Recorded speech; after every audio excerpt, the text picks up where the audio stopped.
નમસ્કાર, આપ જોઈ રહ્યા છો સ્પાર્ક ટુડે ન્યૂઝ। પાદરાના મહીસાગર નદીના મુજપુર ગંભીરા બ્રિજને ટુ વ્હીલર માટે ખુલ્લો મૂકવામાં આવ્યો છે। મુજપુરા ગંભીરા બ્રિજ પર સ્ટીલનું સ્ટ્રક્ચર સફળતાપૂર્વક મૂકવામાં આવ્યું છે। જુલાઈ માસમાં ગંભીરા બ્રિજ તૂટી પડ્યો હતો, ત્યારથી આ બ્રિજ પર સંપૂર્ણ અવરજવર માટે બ્રિજ બંધ કરી દેવામાં આવ્યો હતો। ત્યારબાદ જૂના બ્રિજ પર તૂટેલા ભાગના સમારકામ કરીને તૂટેલા બ્રિજ પર સ્ટીલનું સ્ટ્રક્ચર મૂકવામાં આવ્યું છે। બ્રિજ પર લાઇટ વાહનો માટે ખુલ્લો મૂકવામાં આવ્યો છે, જેથી ખાસ કરીને પાદરા તરફથી આવતા અને કિનારાના બોરસદ તાલુકામાંથી પાદરા તાલુકામાં આવતા નોકરિયાતો માટે સૌથી મોટા રાહતના સમાચાર મળી રહ્યા છે। ત્યારે બ્રિજ બંધ હતો, જેના કારણે અનેક લોકો 35 થી 40 કિલોમીટર વધુ ફરીને આવવાનું થતું। ત્યારે ટુ વ્હીલર ચાલકો તેમજ પદયાત્રીઓ માટે મુજપુર ગંભીરા બ્રિજ ખુલ્લો મૂકવામાં આવતા રાહત સાથે ખુશી પણ વ્યાપી છે।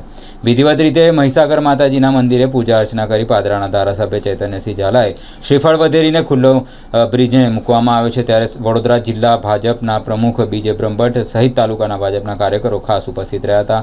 બ્રિજ ખુલ્લો મૂકવામાં આવતા ટુ વ્હીલર ચાલકો ખુશી વ્યક્ત કરી છે।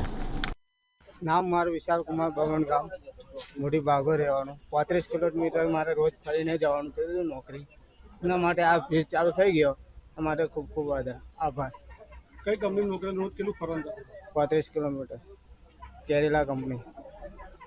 મુજપુર ગંભીરાને જોડતો બ્રિજ જે ગત વર્ષના જુલાઈ માસમાં દુર્ઘટના થઈ હતી, ત્યાર પછી સદંતર અવરજવર બંધ હતી, અવરજવર કરી શકતા નહોતા, જેથી કરીને ગંભીરાથી આવતા અને પાદરાથી જતા રોજિંદા લોકો કે જે કામકાજ અર્થે, ખેતી અર્થે, માર્કેટ અર્થે કે ભણવા માટે અવરજવર કરતા હતા, તે લોકોને ઘણી બધી તકલીફ પડતી હતી।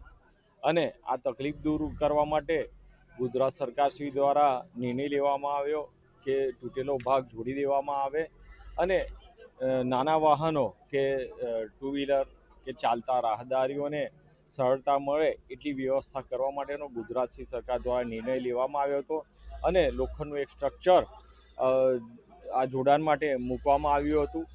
એ આજ રોજ બનીને તૈયાર થઈ ગયું છે અને રોજિંદા લોકો જે અવર જવર કરે છે, કંપનીઓમાં નોકરી ધંધા અર્થે જાય છે કે ભણવા માટે જાય છે, આ તમામ રાહદારીઓ માટે આજ રોજથી આ બ્રિજને ખુલ્લો મૂકવામાં આવ્યો છે અને મોટા વેહિકલો ના જાય તે માટેની વ્યવસ્થા કરી છે। તેમજ જે ટુ વ્હીલર હોય કે રાહદારી ચાલતા લોકો હોય એ લોકોની સેફટી માટે પણ પૂરી વ્યવસ્થા કરવામાં આવેલી છે। આજુબાજુ વ્યવસ્થા કરી છે રેલિંગ મારીને અને મોટા વાહન ના જાય તેના માટેની પણ વ્યવસ્થા કરવામાં આવેલી છે।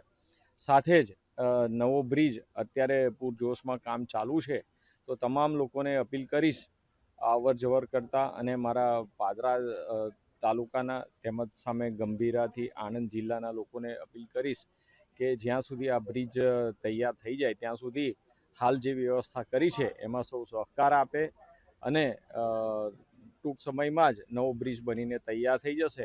આજ રોજ આ લોખંડના સ્ટ્રક્ચરને જોડાણ કરી ટુ વ્હીલર અને ચાલતા લોકોને અવર જવર માટેની વ્યવસ્થા ખુલ્લી મૂકવામાં આવી છે। કયા ગામના છો? મારું નામ રિયાદ છે। હું ઘણા સમયથી અહીંયા નોકરી જ કરું છું સેન્ટ કંપનીમાં અરોમામાં, અને મારે જવું હતું ઘરે પણ લોંગ ટાઈમ પડતો હતો એટલે હું નહોતો જતો। અત્યારે આ બ્રિજના કારણે હું અત્યારે પહેલી વાર જઈશ અને સારો છે, અત્યારે બ્રિજ બી કમ્પ્લીટ થઈ ગયો છે અને આજે મુહૂર્ત બી છે અને આજે મારો નંબર પણ લાગી ગયો જવા માટે। કેટલા ટાઈમથી જવાનું વિચારતો હતો। કેટલા કિલોમીટર રોજ તમારે જવું? હું કમસે કમ 40 કિલોમીટર આમ ફરીને ગોળ ફરીને જવું પડતું હતું, એની જગ્યાએ અત્યારે 40 કિલોમીટર મારે એટલું ઓછું થઈ જશે ઘરે જવા માટે।